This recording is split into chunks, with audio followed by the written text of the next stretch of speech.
الحمد للہ والصلاة والسلام علی رسول اللہ اعوذ باللہ من الشیطان الرجیم بسم اللہ الرحمن الرحیم وَإِن كَانُوا مِن قَبْلُ لَفِي ضَلَالٍ مُبِينٍ تمام احباب ایک مرتبہ محبت اور عبادت کی نیت سے بآواز بلند درود ابراہیمی پڑھ لیں۔ اللہم صلی علی محمد وعلی آل محمد كما صليت على إبراهيم وعلى آل إبراهيم إنك حميد مجيد اللهم بارك على محمد وعلى آل محمد كما باركت على إبراهيم وعلى آل إبراهيم إنك حميد مجيد۔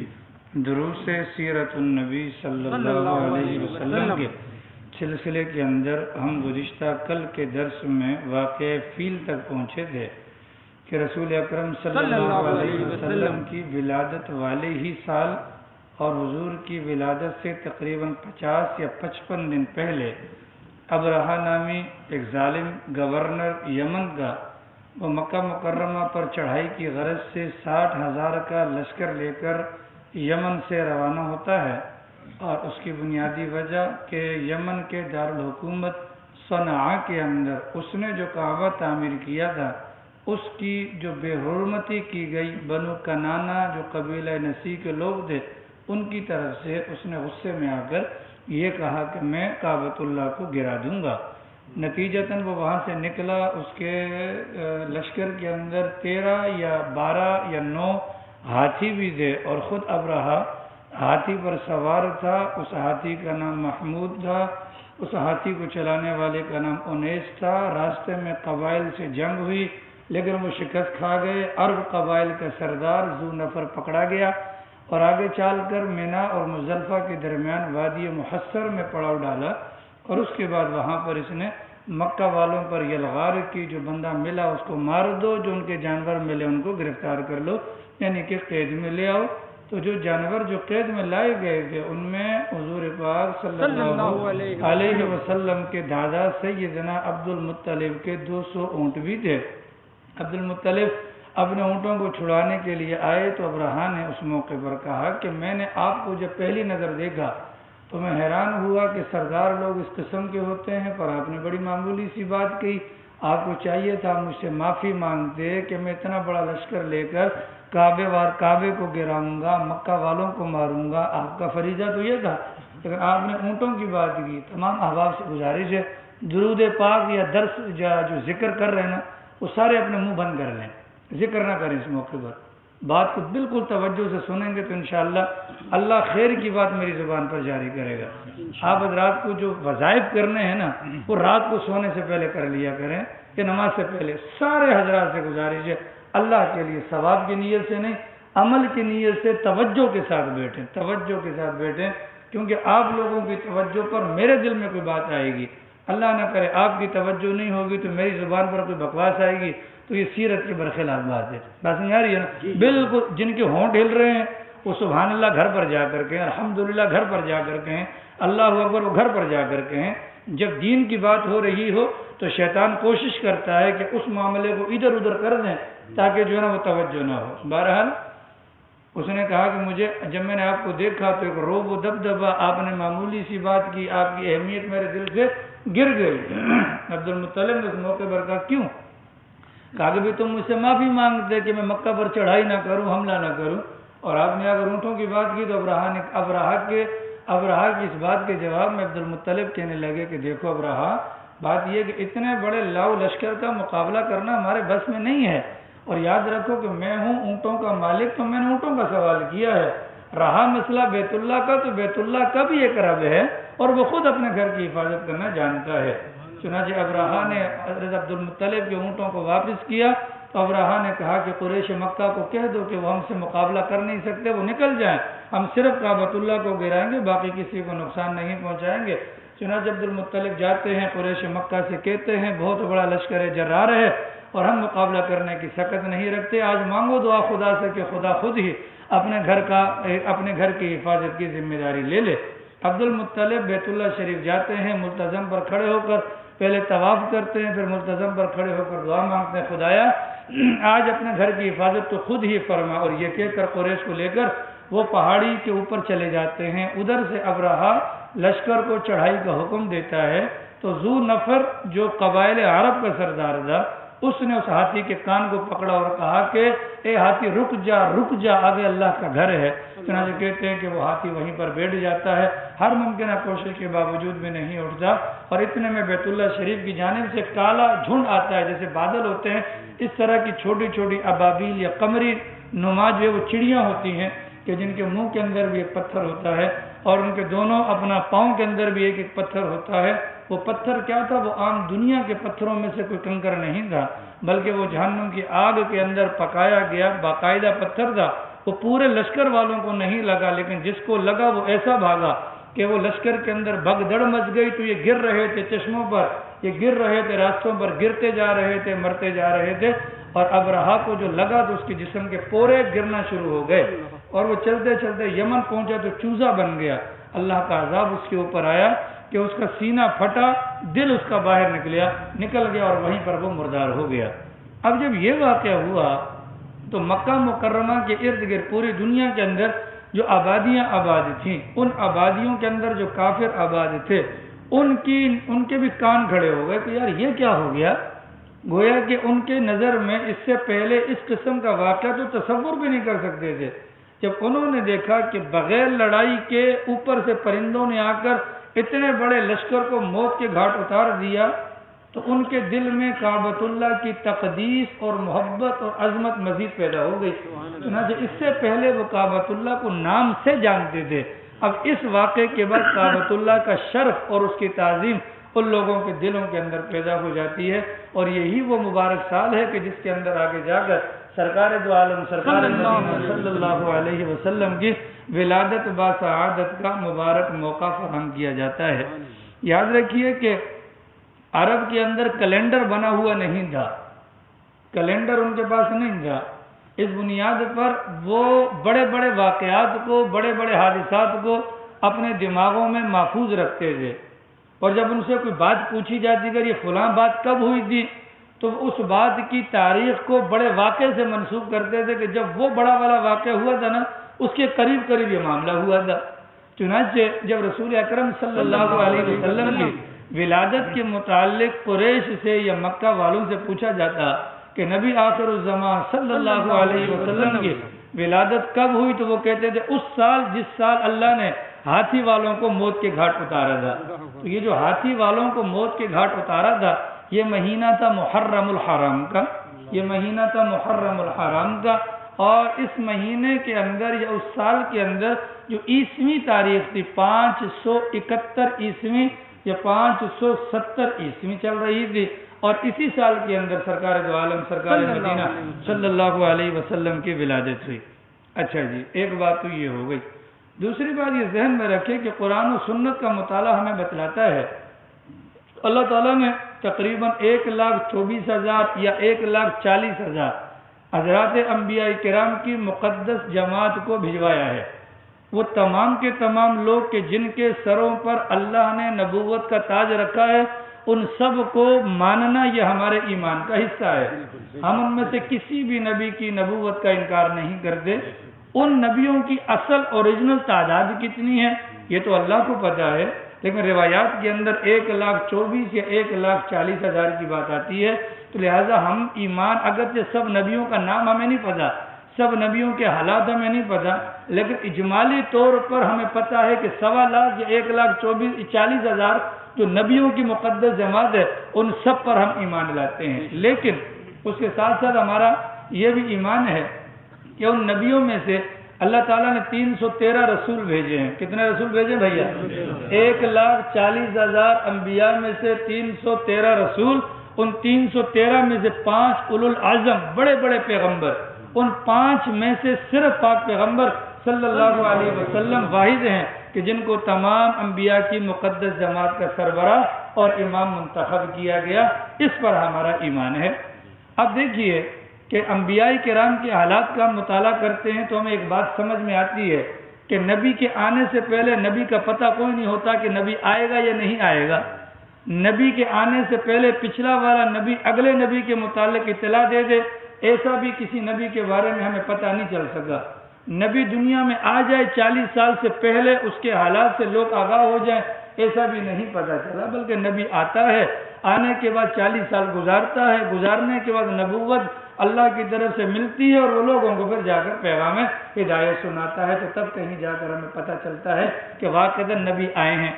لیکن سرکار دو عالم صلی اللہ علیہ وسلم کی حالت کا اگر ہم مطالعہ کریں، حالات کا مطالعہ کریں، عجیب و غریب بات ہمیں نظر آتی ہے کہ اللہ کے نبی علیہ السلام کی آمد سے پہلے 1.25 لاکھ انبیاء نے اپنی اپنی امتوں کو نبی آخر الزمان کے آنے کی بشارت سنا کر دنیا سے تشریف لے کر گئے تھے۔ یہ اگر مقام ہے، مرتبہ ہے، تو فقط ہمارے پیغمبر کو نصیب ہوا۔ عالم ارواح کے اندر اللہ نے تمام روحوں کو جمع کیا اور ان تمام روحوں سے الست عہد جس کو کہتے ہیں، یا عہد الست جس کو کہتے ہیں، سب مخلوقات کی روحوں کو جمع کر کے اللہ نے فرمایا ہاں بھائی یہ بتاؤ دنیا میں جانے کے بعد تم کس کو رب مانو گے؟ مجھے رب مانو گے؟ تو سب نے کہا بلا کیوں نہیں، آپ ہی ہمارے رب ہیں۔ پھر اللہ نے ان ارواح میں سے نبیوں کی روحوں کو الگ کیا اور الگ سے قرار کیا، وَإِذْ أَخَذَ اللَّهُ مِيثَاقَ النَّبِيِّينَ لَمَّا آتَيْتُكُم مِّن كِتَابٍ وَحِكْمَةٍ، کیا اے نبیوں کی جماعت یہ بتاؤ جب میں تمہیں دنیا میں بھجواؤں گا، نبوت دوں گا، حکمت دوں گا، ثُمَّ جَاءَكُمْ رَسُولٌ، پھر تمہارے درمیان اگر میرا پیغمبر نبی آخر الزمان آ جائے، لَتُؤْمِنَنَّ بِهِ وَلَتَنْصُرُنَّ، تو کیا تم اپنی نبوت کو چھوڑ کر ان کی نبوت پر ایمان لاؤ گے اور اپنے کاموں کو چھوڑ کر ان کے معین اور مددگار بنو گے؟ تو تمام کے تمام انبیاء کرام نے عالم ارواح میں اللہ کے سامنے اس بات کا اقرار کیا اگر ہمارے زمانے میں، ہماری زندگی میں، ہماری نبوت کے زمانے میں نبی آخر الزمان صلی اللہ علیہ وسلم تشریف لاتے ہیں، ہم ان پر ایمان بھی لائیں گے اور ہم ان کی نصرت بھی کریں گے اور ان کے معین و مددگار بھی بنیں گے۔ اگر انبیاء کی مقدس جماعت میں یہ شان بھی اگر کسی کو نصیب ہوئی تو ہمارے اور آپ کے پیغمبر صلی اللہ علیہ وسلم کو نصیب ہوئی۔ اچھا، پھر ہم تاریخ اسلام کا مطالعہ کرتے ہیں، ایسا تو ہمیں واقعات میں ملتا ہے کہ نبی آئے، اس کے بعد اعلان کیا، اعلان کے بعد لوگوں میں سے کچھ نے ایمان قبول کیا اور کچھ نے ایمان قبول نہیں کیا۔ لیکن ہمارے پیغمبر صلی اللہ علیہ وسلم سے پہلے جتنے بھی نبی گزرے ان میں سے کسی کے حالات میں یہ بات نہیں ملتی کہ نبی ابھی آیا ہی نہ ہو اور زمین پر ایمان لانے والے اس نبی پر پہلے سے موجود ہوں۔ یہ اگر خاصہ ہے تو یہ ہمارے پیغمبر صلی اللہ علیہ وسلم کا ہے۔ چنانچہ یمن کے ایک بادشاہ تھا، یمن کے بادشاہ کا لقب ہوتا ہے تبا، تو یمن کے بادشاہ تبا ایک تھا، اس نے پہلے والی مذہبی آسمانی کتابوں میں رسول اکرم صلی اللہ علیہ وسلم کے حالات کا مطالعہ کیا، اس میں رسول اکرم صلی اللہ علیہ وسلم کے شہر کا مطالعہ کیا، اس میں حضور کے جائے ولادت، جائے ہجرت اور اللہ کے نبی کے تمام تر حالات کا مطالعہ کیا۔ اس مطالعہ کرنے کے بعد اس یمن کے بادشاہ کا سرزمین مکہ اور مدینہ سے گزر ہوا تو اس کے ذہن میں تو ساری باتیں تھیں، اس نے جب مکہ کو دیکھا، مدینہ کو دیکھا تو فوراً وہ سمجھ گیا کہ واقعتاً جو کچھ میں نے پڑھا تھا کتابوں میں وہ ساری کی ساری علامات تو مکہ اور مدینہ کے شہر کے اندر مجھے نظر آ گئی۔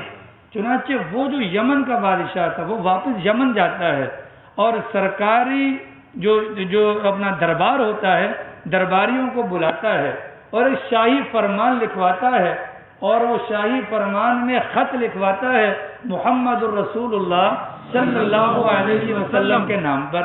حالانکہ یمن کا بادشاہ بھی تو حضور کے والدین بھی پیدا نہیں ہوئے، ابھی حضور آئے نہیں، اس سے پہلے وہ خط لکھواتا ہے حضور پاک صلی اللہ علیہ وسلم کے نام۔ اس کی تفصیلات انشاءاللہ ہجرت مدینہ کے باب میں آپ کو بتلاؤں گا۔ بہرحال اس نے خط لکھوایا اور اس خط کے اندر لکھا، اے نبی آخر الزمان، میں نے آپ کے حالات کو پڑھا، آپ کے اوپر آپ کے حالات کو پڑھا، آپ کے واقعات پر میں نے غور کیا، اس کے مطابق میں اعلان کرتا ہوں اگر آپ میری زندگی میں پیدا ہو گئے تو میں آپ کا خادم بنوں گا، میں آپ کا سپاہی بنوں گا، میں آپ کا معین و مددگار بنوں گا۔ اے نبی آخر الزمان، اگر میرے دنیا سے چلے جانے کے بعد اگر آپ کی ولادت کا معاملہ ہو تو آپ گواہ رہیے گا کہ میں طباء یمن آپ پر پہلے سے ایمان لا چکا ہوں۔ پھر باقاعدہ اس خط کو سرکاری طور پر منظور کروا کر یمن کا جو وہ دارالحکومت تھا، جو شاہی دربار تھا، اس کے اندر باقاعدہ جمع کروایا گیا۔ تو یہ خاصیت بھی اگر نبیوں کی جماعت میں کسی کو ملتی ہے کہ ان کی پیدائش سے پہلے ان پر ایمان لانے والے موجود ہیں، تو واحد محمد رسول اللہ صلی اللہ علیہ وسلم کی ذات مبارکہ ہے۔ نبی پاک صلی اللہ علیہ وسلم کی پیدائش ہوئی ہے، لیکن نبی کی پیدائش سے پہلے جو معاملات ہیں ان کو عربی زبان میں ارحاسات کہتے ہیں۔ اردو زبان میں آپ ان کو کہتے ہیں کہ اشارات جو ملے، ان اشارات کی بنیاد پر نبی کے متعلق جو باتیں پہلے سے لوگوں کو پتہ چلی ہیں، ان کی روشنی میں کہا جا سکتا ہے کہ واقعتاً اللہ کی نظر میں ہمارے نبی کا کیا مقام ہے۔ اگر ہم ان ارشادات یا ان اشارات یا ان ارحاسات پر غور کریں تو دل سے واقعتاً یہی بات نکلے گی کہ اللہ کے بعد اگر کوئی ہے تو وہ محمد رسول اللہ صلی اللہ علیہ وسلم کی ذات ہے۔ اللہ کی شان، حسان ابن ثابت، بلکہ پیچھے سے چلتے ہیں، اللہ کی شان ایسا ہوا کہ کل کے درس میں میں نے آپ کو بتلایا تھا کہ حضرت عبداللہ کا انتقال ہو گیا اور بی بی آمنہ حاملہ تھی، 3 مہینے کا حمل تھا، یا 6 مہینے کا حمل تھا، یا 4 مہینے کا حمل تھا، جتنا بھی تھا۔ بی بی آمنہ فرماتی ہے کہ عام طور پر عورتوں کو جب حمل ہوتا ہے تو حمل کے موقع پر عورت کو دقت ہوتی ہے، تکلیف ہوتی ہے، پریشانی ہوتی ہے اور طبیعت کے اندر بوجھل پن ہوتا ہے، لیکن اماں کہتی ہیں کہ یہ پہلا حمل تھا محمد کا جو میرے پیٹ میں آیا، لیکن اتنا ہلکا پھلکا کہ مجھے محسوس ہی کوئی نہیں ہوتا تھا، لیکن مجھے بات سمجھ میں نہیں آتی تھی کہ ماجرا کیا ہے۔ فرماتی اسی حمل کے دوران ایک رات میں نے خواب دیکھا، اور میں خواب کے اندر کیا دیکھتی ہوں کہ میرے پیٹ سے نور نکلا اور نور نکل کر آسمان تک پہنچ گیا۔ میں بہت زیادہ پریشان ہوئی تو صوبہ میں عرافہ یعنی ان کی جو کاہنہ تھی، اس کاہنہ کے پاس گئی کہ یوں میں نے رات کو خواب دیکھا، تو کاہنہ نے کہا کہ آمنہ لگتا ہے کہ تیرے پیٹ کے اندر جو بچہ ہے وہ کوئی بڑا مبارک بچہ ہے اور وہ امت کا نبی بنے گا، اور اس کی نبوت کو اللہ تعالیٰ زمین و آسمان کے تمام اطراف کے اندر پھیلا دیں گے۔ بی بی آمنہ کہتی میں حیران، یا اللہ یہ نبی کیا ہوتا ہے، یہ دین کیا ہوتا ہے، کیونکہ انہوں نے ان چیزوں کو دیکھا نہیں تھا۔ بی بی فرماتی ہیں کہ اسی حمل کے دوران ایک دن میں مکہ کے پہاڑوں کے درمیان سے گزر رہی تھی، کسی آواز دینے والے نے مجھے آواز دی، ابشری یا آمنہ، اے آمنہ تجھے بشارت ہو۔ فرماتی ہے کہ میں نے ادھر ادھر دیکھا، مجھے کوئی بندہ نہ بندے کی ذات کچھ بھی نظر نہیں آیا، میں نے اس کو اپنا وہم سمجھ کر اپنے دماغ سے خیال کو چھٹک کر میں گھر چلی گئی۔ کچھ دن گزرے تو میں کیا دیکھتی ہوں، دوبارہ میں گئی وہاں پر تو دوبارہ ایک آواز دینے والا آواز دے رہا ہے، لیکن اس مرتبہ آواز بالکل کلیئر تھی، اور آواز دینے والے نے مجھے کہا کہ آمنہ تمہیں بشارت ہو، تمہارے پیٹ میں جو بچہ پرورش پا رہا ہے اس کا نام احمد ہوگا۔ اب بی بی آمنہ فرماتی کہ عجیب بات، ابھی تو یہ بھی نہیں پتا کہ لڑکا ہوگا یا لڑکی، اور بتانے والا کہہ رہا ہے کہ جی یہ جو بچہ ہوگا اس کا نام کیا ہوگا، احمد ہوگا۔ بہت زیادہ حیرانگی ہوئی، مزید حیرانگی ہوئی۔ فرماتے ہیں کہ جب یہ حمل ٹھہرا نا، جب حمل ٹھہرا تو ایک دن میرے سسر عبد المطلب نے میری ساس فاطمہ بنت مخزوم سے کہا کہ بھئی اپنی جو ہماری بہو ہے عبداللہ کی بیوہ، اس کو سمجھاؤ کہ میں مکے کا سردار ہوں، لوگوں کی نظریں مجھ پر ہوتی ہیں، اب یہ بیوہ بھی ہے اور جوان بھی ہے، اس کو منع کرو، یہ خوشبو لگا کے باہر نہ جایا کرے، یہ خوشبو لگا کر باہر نہ جایا کرے۔ تو کہتی ہیں بی بی آمنہ کہ میری ساس نے مجھے کہا کہ یوں ہمارے آپ کے سسر نے یہ الفاظ آپ کو کہے ہیں، بات آئی گئی ہوگی۔ کچھ دنوں کے بعد دوبارہ خوشبو بہت زیادہ محسوس ہوئی۔ عبد المطلب نے اپنی بیگم سے کہا کہ بہو سے کہو کہ میں مکے کا سردار ہوں اور تجارت کے سلسلے میں پوری دنیا میں، شام میں، یمن میں میرا آنا جانا ہوتا ہے، اتنی بہترین خوشبو تو میں نے آج تک کہیں پر محسوس نہیں کی ہے، یہ بتاؤ یہ خوشبو آپ لگاتی کہاں سے ہیں، لیتی کہاں سے ہیں؟ اب بی بی آمنہ کہتی ہے میں تنگ ہو گئی تو میں نے اپنی ساس کو بٹھا، میں نے کہا اماں بات یہ ہے کہ میں کوئی خوشبو وغیرہ نہیں لگاتی، آئیے میں آپ کو حالات سے اور واقعات سے آگاہ کرتی ہوں۔ بی بی آمنہ کہتی ہیں جب سے یہ مبارک بچہ میرے پیٹ میں آیا ہے نا، اس مبارک بچے کو لے کر میں پہاڑوں کے درمیان سے جاتی ہوں تو یہ پہاڑ بھی مجھے سلام کرتے ہیں۔ اماں میں آپ کو عجیب بات بتاؤں، یہ بچہ جب سے پیٹ میں آیا ہے، اس بچے کو لے کر جب میں کنویں پر جاتی ہوں تو جہاں پر عورتیں پانی کھینچ رہی ہوتی ہیں وہیں پر یہ پانی خود بخود آ کر میرے پاؤں کو چومنا شروع کر دیتا ہے۔ اماں میں آپ کو کیا بتاؤں، جب سے یہ بچہ میرے پیٹ میں آیا ہے میں دھوپ کے اندر نکلتی ہوں تو باقاعدہ بادل میرے اوپر سایہ کرتے ہیں۔ اماں یہ جو خوشبو ہے جس کا آپ کو اور آپ کے شوہر یعنی میرے سسر کو جو پریشانی ہے، یہ خوشبو لگاتی نہیں ہوں، یہ خوشبو اس مبارک بچے کی ہے جو میرے پیٹ کے اندر موجود ہے۔ گھر والے بڑے حیران ہو جاتے ہیں، اللہ یہ عجیب و غریب ماجرا ہے۔ عبد المطلب کہتے ہیں انہی دنوں میں تھا اور میرے ساتھ 3 بندے اور تھے، اور وہ تینوں بندے اور میں ہم لوگ شام کے سفر پر تجارت کے لیے گئے، تو وہاں پر یہودی علماء کو پتہ چلا کہ مکے سے کچھ لوگ آئے ہیں۔ انہوں نے ہمیں بلوایا اور کہا کہ ہم کہاں سے آئے؟ کہا مکے سے۔ کونوں کا؟ قریش ہے۔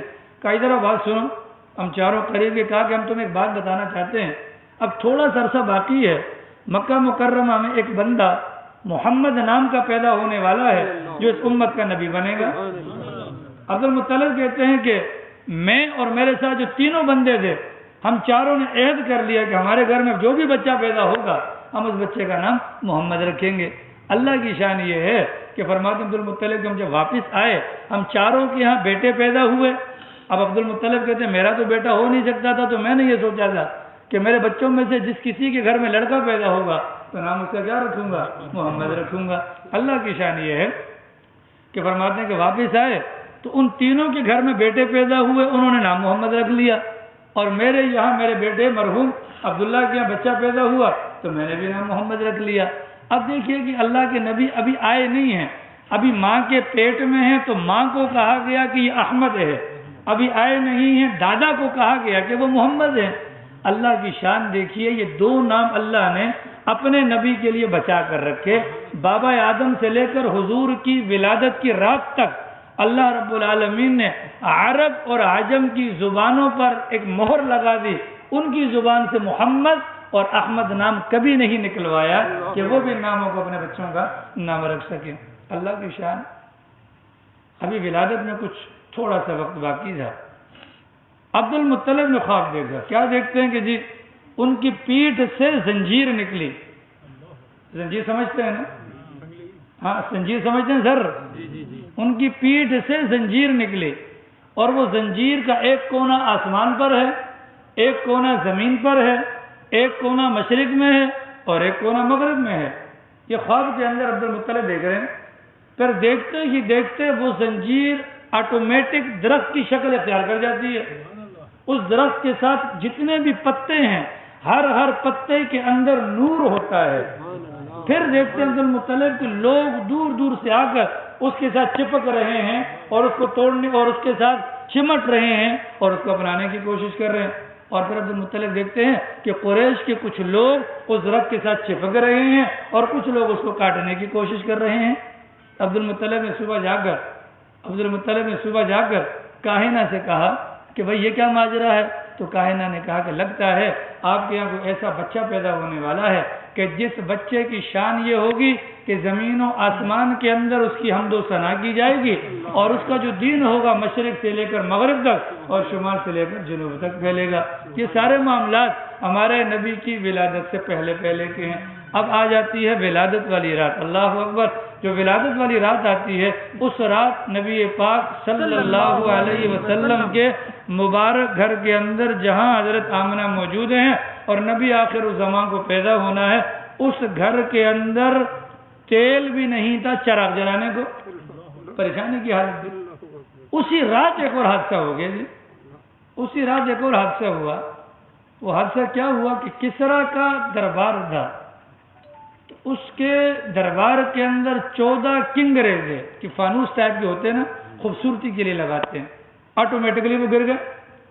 عجیب بات ہے جی، رات کو اتنے میں پتہ چلا کہ فارس کے آتش کدے میں سال ہر سال سے جلنے والی آگ اسی رات اچانک بجھ جاتی ہے۔ اتنے میں پتہ چلا کہ فارس اور ایران کے قریب سے ایک نہر گزرتی تھی، نہر ساوا، اس کا پانی خشک ہو گیا۔ اب یہ جو کسریٰ کا جو بادشاہ تھا یہ بڑا پریشان، یا اللہ ایک رات میں یہ کیا معاملات ہو گئے سارے۔ اس نے راتوں رات دربار لگایا، لوگوں کو بلایا کہ یار یہ کیا ہو رہا ہے، ادھر سے آگ بجھ گئی، ادھر سے کنگرے گر گئے، ادھر سے دریا خشک ہو گیا۔ درباریوں میں سے ایک بندہ کھڑا سے حضرت میں نے رات کو خواب دیکھا۔ کیا؟ کہا کہ میں نے دیکھا ہے کہ عرب کی طرف سے سخت اونٹوں پر کچھ لوگ سوار ہیں اور عربی گھوڑوں کو کھینچ کر لے کر جا رہے ہیں اور دریائے دجلہ کو پار کیا اور وہ پورے ملک کے اندر پھیل گئے۔ بادشاہ کی اور حالت خراب ہو گئی، یہ کیا ہے؟ اتنے میں وہاں پر معبر جو تعبیر دان دے انہوں نے کہا کہ لگتا ہے کہ عرب کی طرف سے عرب کے ممالک میں کوئی بڑا واقعہ رونما ہوا ہے۔ تو کہا چلو وہ تو ٹھیک ہے، یہ 14 کنگرے گرنے کا کیا مطلب ہے؟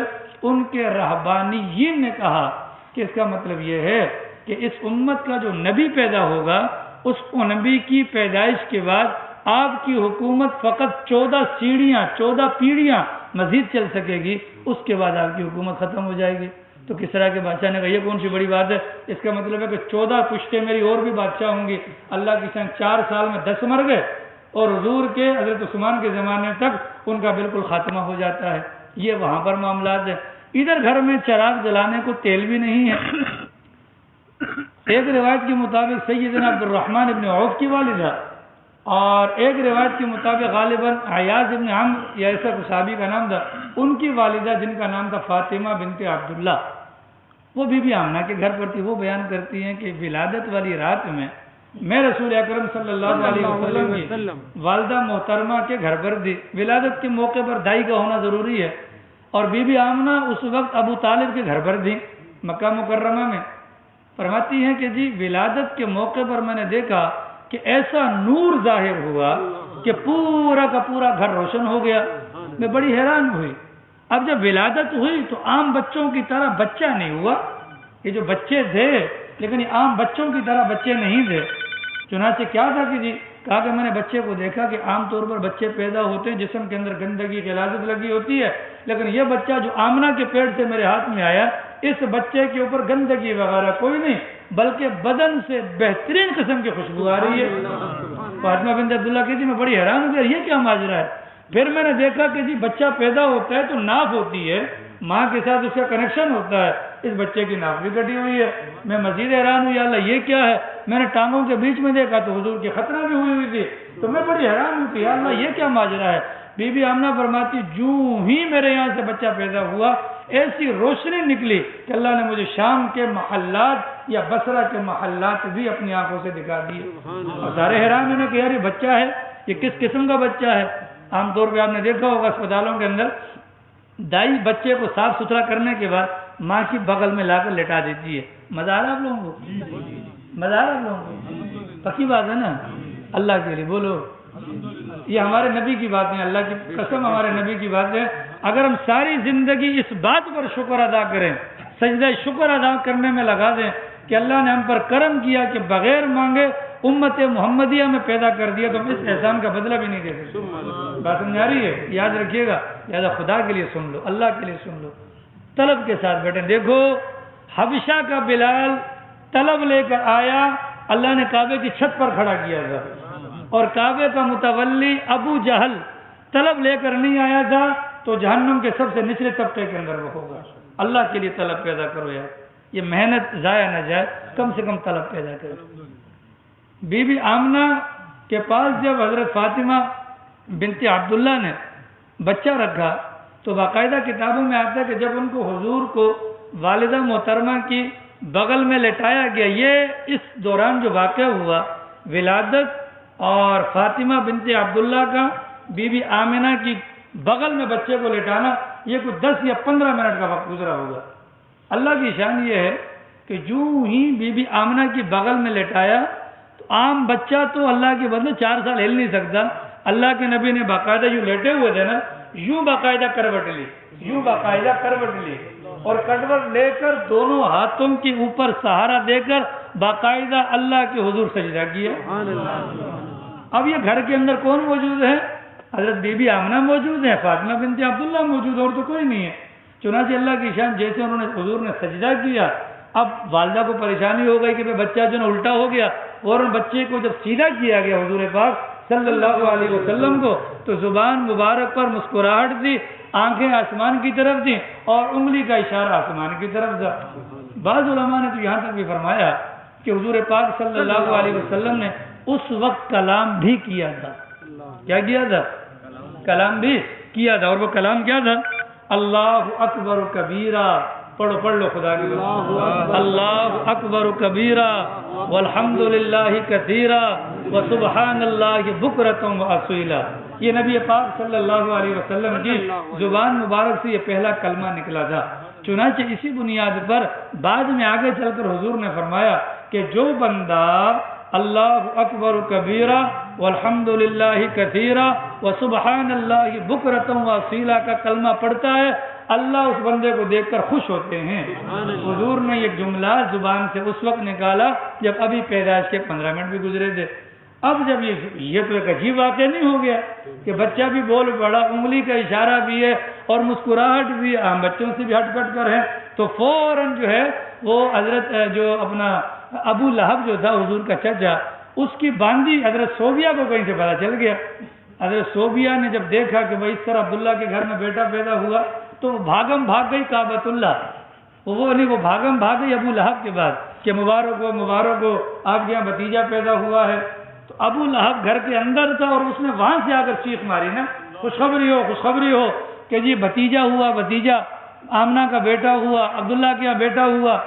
ابو لہب نے یہیں سے کہا اچھا چلو تمہیں آزادی دی گئی, تمہیں آزاد کر دیا گیا. عبداللہ حضرت عباس فرماتے ہیں کہ میں نے خواب میں دیکھا ابو لہب کو کہ تمہارے ساتھ کیا گزری. کہا کہ وہ جو انگلی کی بقدر جو انگلی سے اشارہ میں نے کیا تھا نا کہ تم آزاد ہو حضور کی ولادت پر, صوبیہ کو جو خوشی کا پیغام لانے پر میں نے آزاد کیا تھا, اس انگلی کی بقدر جہنم کے اندر مجھے پانی پینے کو دیا جاتا ہے. صوبیہ کو آزاد کر دیا گیا. اب یہی صوبیہ بھاگتی ہوئی جاتی ہیں اور مکہ کعبۃ اللہ کے اندر. تو عبد المطلب چونکہ مرد ایسے موقع پر عورتوں کے پاس سے نہیں بیٹھتے, یہ تو ہم بغیرت ہیں کہ لیبر روم کے باہر گھوم رہے ہوتے ہیں کہ اندر سے عورتوں کی چیخیں سن رہے ہوتے ہیں کہ کیسے نکل رہی ہیں. غیرت مند مرد جو ہے نا وہ کبھی بھی ایسا نہیں کرتا. عبد المطلب کعبے کے اندر بیٹھے ہوئے ہیں, ان کو اطلاع دی گئی. اب اطلاع دینے والے نے اطلاع یہ نہیں دی کہ بچہ ہوا, کہا عجیب و غریب بچہ ہوا, اس کی ختنہ بھی ہو چکی ہیں اور اس کی ناف بھی کٹی ہوئی ہے. عجیب و غریب بات ہے. چنانچہ عبد المطلب بھاگ کر آئے. جو ہی عبد المطلب بھاگ کر آئے بی بی آمنہ سے بچہ لینے لگے تو بی بی آمنہ نے فوراً حضور کو عبد المطلب کے ہاتھ میں دیتے ہوئے کہا اعیذک باللہ الواحد. کیا پڑھیے, اعیذک باللہ الواحد من کل شر حاسد, من کل شر حاسد. یہ جملہ کا کیا مطلب کہ جب دیکھا گیا بچہ ہے, گندگی بھی نہیں ہے, بچہ ہے خطرہ بھی ہو چکی ہے, بچہ ہے سجدہ بھی کیا ہے, بچہ ہے ناک بھی کٹی ہوئی ہے, اتنے کمالات جس بچے کے اندر ہوں تو دنیا والے اس سے حسد لازمی کریں گے. اس بنیاد پر حمل کے دوران اللہ کی طرف سے بی بی آمنہ کے دل میں یہ بات ڈالی گئی.